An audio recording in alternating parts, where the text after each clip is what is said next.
Hey everyone, welcome back. I've been laying out a new build in Minecraft tonight, carefully planning where every wall and chest should go.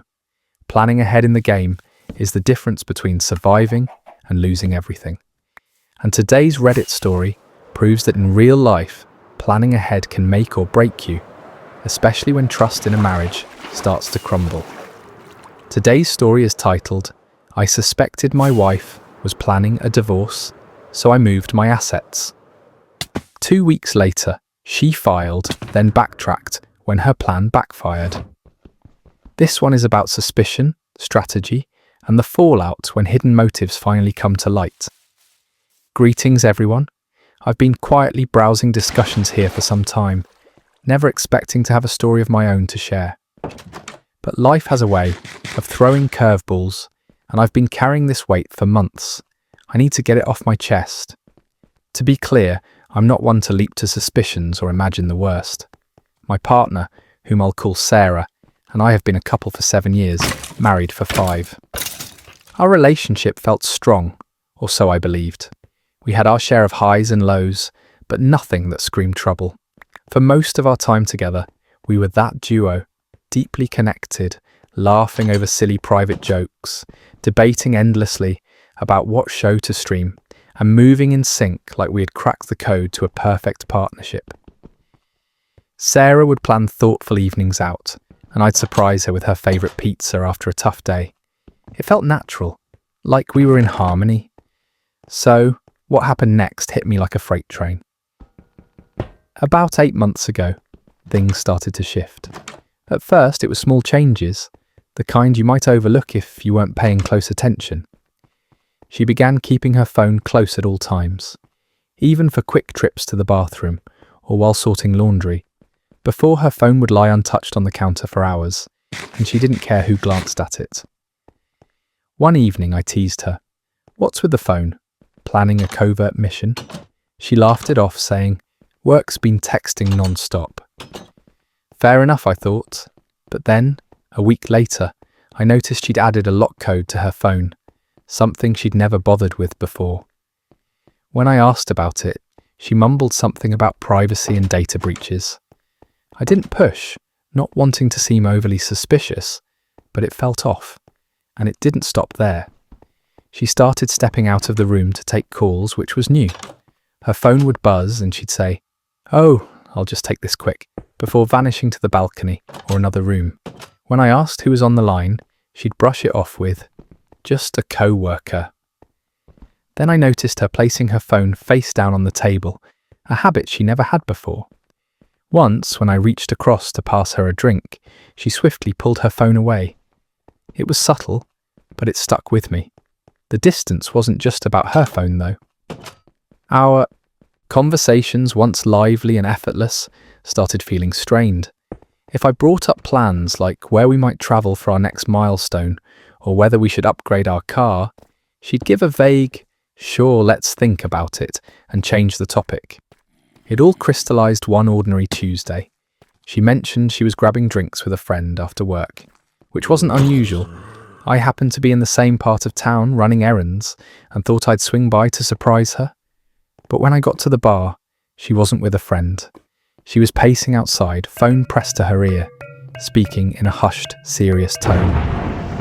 I stayed in my car, not wanting to intrude, but I caught snippets like, "It's almost set, a new chapter soon." My heart dropped. I couldn't piece together the context, but it didn't sound like a casual work chat or a friend venting. It felt bigger, like something she'd been orchestrating. When she got home, I asked how her meetup went, keeping my tone light. She spun a detailed story about her friend ranting about a messy breakup. It was so polished that I just stared for a moment. Later, she brought up something odd. "I think we should consolidate our stuff. You know, bank details, passwords, important papers, just in case." It was out of nowhere. We'd never talked about this before, and the timing felt strange given everything else I'd noticed. "What kind of just in case?" I asked, trying to sound casual. She shrugged, saying, "You know, life happens. What if one of us gets sick, or we need to make a big purchase fast?" Her reasoning sounded logical, but her delivery felt too smooth, like she'd rehearsed it. I nodded, saying, "Yeah, maybe," but inside I was on edge. Why the sudden focus on organising our finances when we'd always kept them separate and relaxed? That night, my mind raced, replaying her words, the secretive calls, the bar conversation, and her growing distance. It was adding up to a picture I didn't like. A few days later, while we were in the living room, she was scrolling on her phone, I was slicing fruit. She brought it up again. "Have you thought about getting our financial stuff in order? Like, do you know where all our account info is?" I set down the knife and turned to her. "Okay, what's going on?" I asked, keeping my voice steady but firm. "You keep mentioning finances. Is there something we need to discuss?" She looked up, caught off guard, and laughed nervously. "No, nothing's wrong. I just think it's smart to be prepared, for emergencies." "Emergencies like what?" I pressed. She shrugged, her face blank. "Just life. It's not a big deal, I swear." Her vague answers only deepened my unease. It didn't feel like a practical suggestion anymore. It felt like she was hiding something. The next day, while she was at the office, I checked our shared bank account online. I found something odd. Over the past few weeks, there were small transfers, nothing huge, but amounts that didn't tie to bills, groceries, or anything obvious. I didn't want to overreact, but it looked like she'd been moving money for reasons I couldn't pin down. I thought about confronting her, but held back. If I was wrong, I'd seem paranoid. If I was right, I needed to tread carefully. It was eating me up, so I reached out to a trusted friend from grad school, who's now a legal advisor. I laid out what I'd noticed, trying not to sound like I was spinning a wild theory. He listened and said, "I'm not saying something's definitely up, but you're not crazy for being cautious. If you're worried about your finances, now's the time to act. Better to be safe." He guided me through steps to secure my assets, simple measures to protect myself if something was wrong. Taking those steps felt surreal, like I was gearing up for a disaster I couldn't fully grasp. It wasn't just about money, it was about the life we'd built. I kept flashing back to our wedding, our late-night talks about our future, the goofy moments we shared. How did we end up here? Was this what our marriage had become? The idea of taking these precautions felt like admitting defeat, like I was letting go of the trust we'd once had. That night, while she was out, I sat at my desk, opened my laptop, and started reviewing everything. Bank accounts, savings, our mortgage documents. Each file I opened felt like a small betrayal, but a voice in my head kept saying this was about protecting myself, not destroying what we had. I never wanted to cause her pain, but I couldn't shake the fear that delaying action would lead to bigger regrets down the line. I put together a plan for shifting what I could without drawing attention, and as I worked on it, a heavy burden pressed down on me. For so long, I'd placed complete faith in her, and now I found myself guarding against the one person I always believed would stand by me. Next, I reached out to my mum and vaguely explained why I required her assistance. I asked her to safeguard some items for me temporarily. Nothing serious, just a safety measure, in case things went south. She paused for a moment, probably piecing together the unsaid parts. "Are you all right?" she asked, her tone laced with worry. "Yeah," I fibbed. "It's only a backup plan, no big issue." She didn't probe further, but I sensed the hesitation in her reply.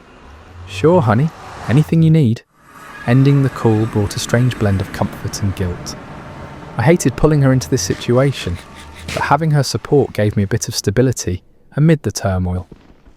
By the time Sarah got back, I'd already set things in motion. I transferred most of our holdings, funds, stocks, and even the property title, over to my mum's control. I left a reasonable amount in our shared account to avoid red flags, but the bulk was secured. She showed no signs of awareness. She came in, gave me a peck on the cheek, and suggested we stream a show together. I played it cool, though internally I was falling apart. One side of me felt terrible, like I'd shattered her confidence in me, but the other felt empowered, as if I was regaining command over a mess that had spun wildly. In the following few days, I worked hard to keep up our usual patterns. I didn't want her to sense any shift. She seemed content, even oddly upbeat sometimes, but instead of calming me, it heightened my doubts. If she was scheming, she hid it masterfully. What really caught my eye was her sudden silence on money matters, not a word since I'd challenged her before.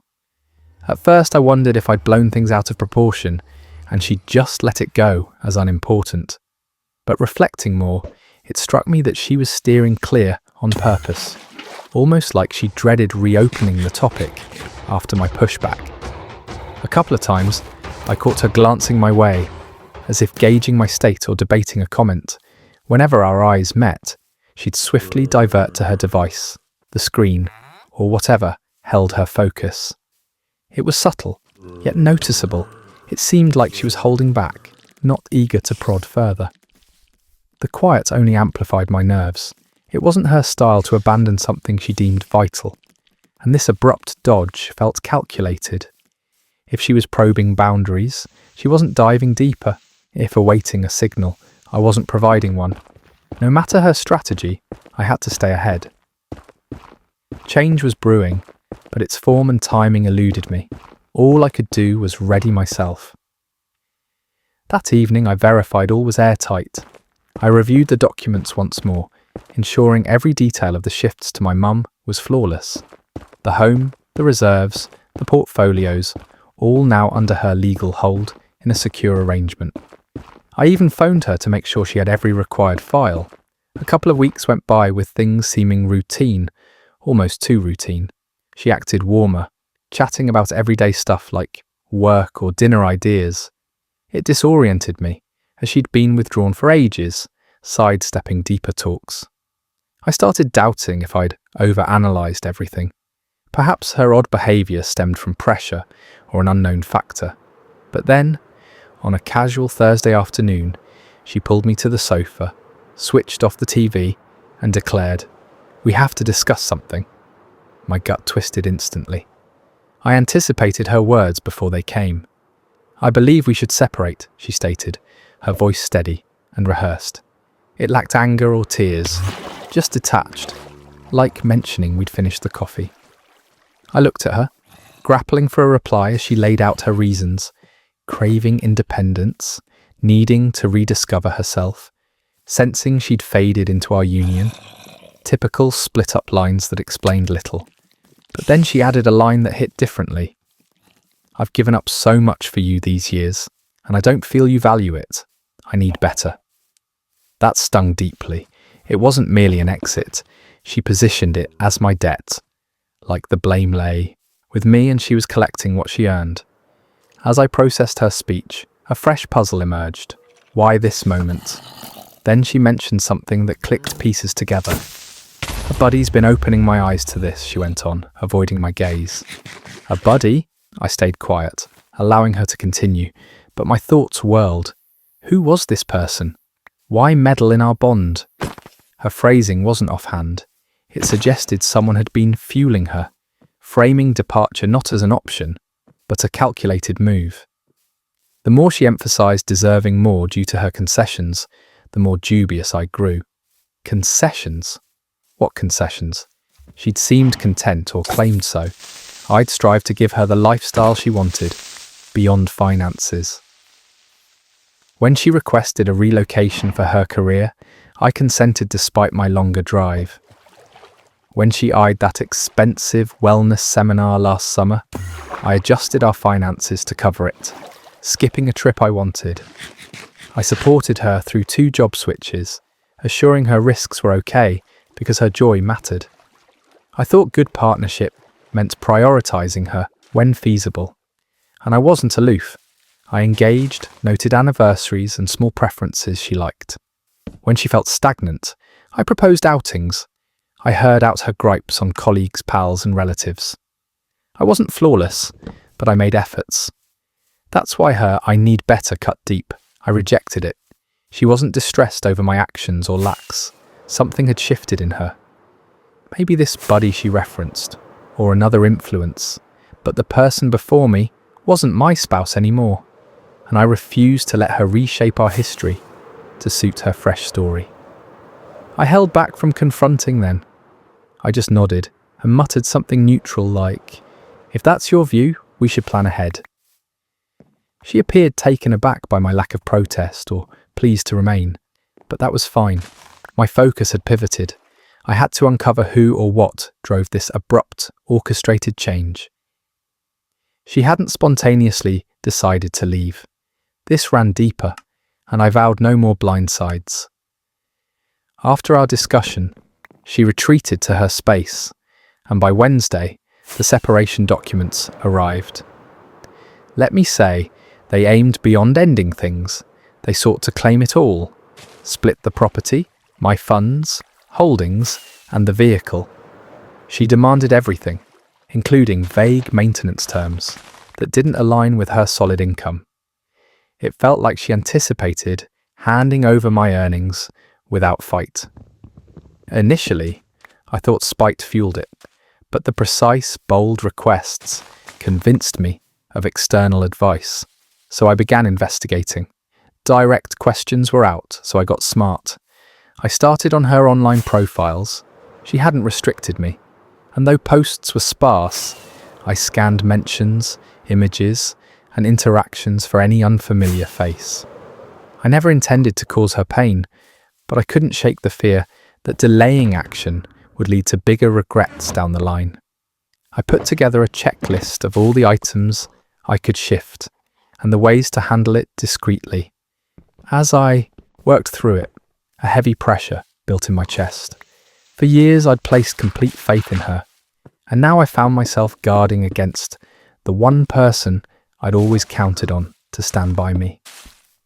Then I reached out to my aunt, sharing just enough about why I required her assistance without going into specifics. "I need you to safeguard some items for me temporarily. If it's not urgent, it's just a safeguard for my own peace of mind." She paused for a moment, probably piecing together the unspoken parts. "Are you all right?" she asked, her tone laced with concern. "Yeah," I fibbed. "It's only a backup plan, no big deal." She didn't probe further, but I sensed the hesitation in her reply. "Sure, dear. Anything you need." Ending the call left me with a strange blend of comfort and guilt. I hated dragging her into this tangle, but having her support brought a bit of stability to the turmoil swirling around me. By the time Sarah got back, I'd already set things in motion. I transferred most of our holdings, funds, stocks, and even the condo under my aunt's name. I left a reasonable amount in our shared account to avoid drawing attention, but the bulk was secured. She didn't pick up on any changes. She came in, gave me a peck on the forehead, and suggested we stream a show. I played it cool, but inwardly, I was unravelling. A side of me felt terrible, like I'd shattered her confidence in me. Yet another side breathed easier, as if I was reclaiming some power in a mess that had spun wildly out of hand. Over the following 4 days, I stuck to our usual patterns. I didn't want to tip her off that anything was different. She seemed content, even oddly upbeat on occasion. Instead of calming me, it only heightened my doubts. If she had something brewing, she was masking it masterfully. What really caught my eye, though, was her sudden silence on the money matters. Not a word since I'd challenged her last. At first, I wondered if I'd blown it out of proportion, and she'd let it go because it wasn't important. But dwelling on it, I realised she was steering clear deliberately, like she dreaded reopening the topic after my pushback. I caught her glancing my way a couple of times, as if gauging my vibe or debating whether to speak up. Whenever our eyes met, she'd snap back to her task, her device, the screen, or a magazine. It was understated, but unmistakable. It seemed like she was hoping I'd initiate it, avoiding any risk of reigniting the conversation. The quiet only amplified my nerves. It wasn't her style to abandon something she deemed crucial, and her abrupt dodge felt calculated. If she was probing boundaries, she wasn't diving deeper. If she was biding time, I wasn't handing her an opening. Whatever she had lined up next, I had to stay ahead. A shift was brewing, but the timing and form were mysteries. All I could do was brace myself. That evening, I verified everything was airtight. I reviewed the documents once more, scrutinizing each detail of the transfers to my aunt, the property, the retirement funds, the portfolios, all legally hers now, tucked into a secure, irrevocable setup. I even phoned her to ensure she had every form in hand. 3 weeks drifted by and life looked ordinary, almost suspiciously so. She was warmer, chatting about random things like work or dinner ideas. It disoriented me because she'd been detached for ages, sidestepping anything deeper than small talk. A part of me started doubting if I'd overthought the whole thing. Maybe her odd behaviour stemmed from pressure, or an issue I hadn't grasped. But then, on a casual Thursday evening, she pulled me onto the sofa, switched off the TV, and said, "We have to discuss something." My gut twisted instantly. I sensed what was coming before the words left her mouth. "I believe we should separate," she stated, her voice steady and composed, like she'd rehearsed it. It lacked anger or tears, just a cool detachment, as if mentioning we'd forgotten groceries. I looked at her, grappling for a reply as she laid out her reasons, craving independence, needing to rediscover herself, feeling overshadowed in our union, typical split-up lines that explained nothing concrete. But then she added a line that hit differently. "I've given up so much for you all these years, and I don't feel like you've truly valued it. I deserve better." That final bit cut deep. It wasn't merely about ending things. She positioned it like I was in her debt, that the blame lay squarely on me, and she was just collecting what was rightfully owed. As I processed her words, a fresh puzzle emerged. Why this moment? Then she dropped a clue that pieced things together. "A colleague has been opening my eyes to a lot," she went on, avoiding my gaze. "A colleague?" I stayed quiet, letting her continue, but my thoughts raced. Who was this person?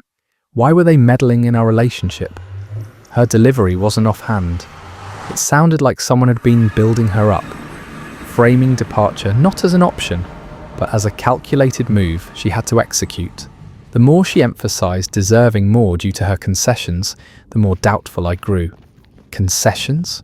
What concessions? She'd seemed content with me, or at least claimed to be.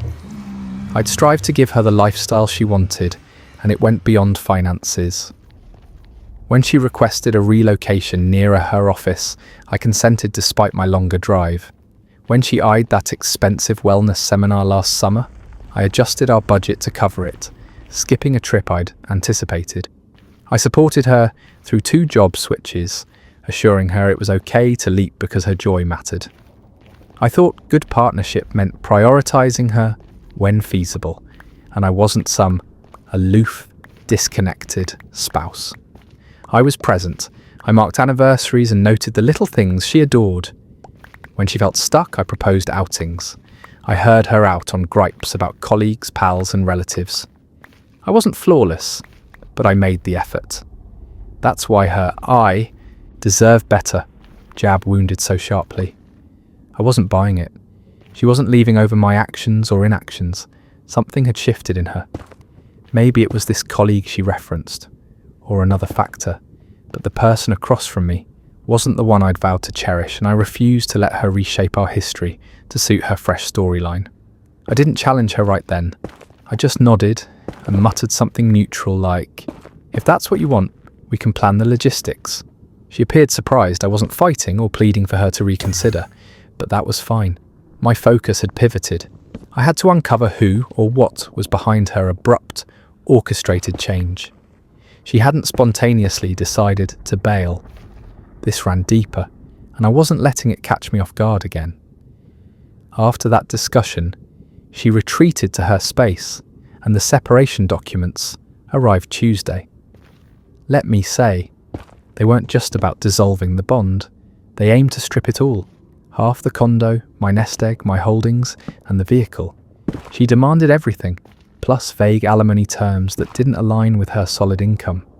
It felt like she anticipated I'd surrender all I'd built. Initially, I figured it was spite, but her precise, bold claims convinced me someone was coaching her. So, I began investigating. I couldn't outright ask about her contacts, so I got strategic. I started with her online profiles. She hadn't restricted me, and though she posted sparingly, I scoured her mentions, shares, and interactions for any unfamiliar faces. Sam and I weren't especially tight, but we'd always been cordial. A few weeks after the mediation, he reached out of the blue, saying he had something important to show me.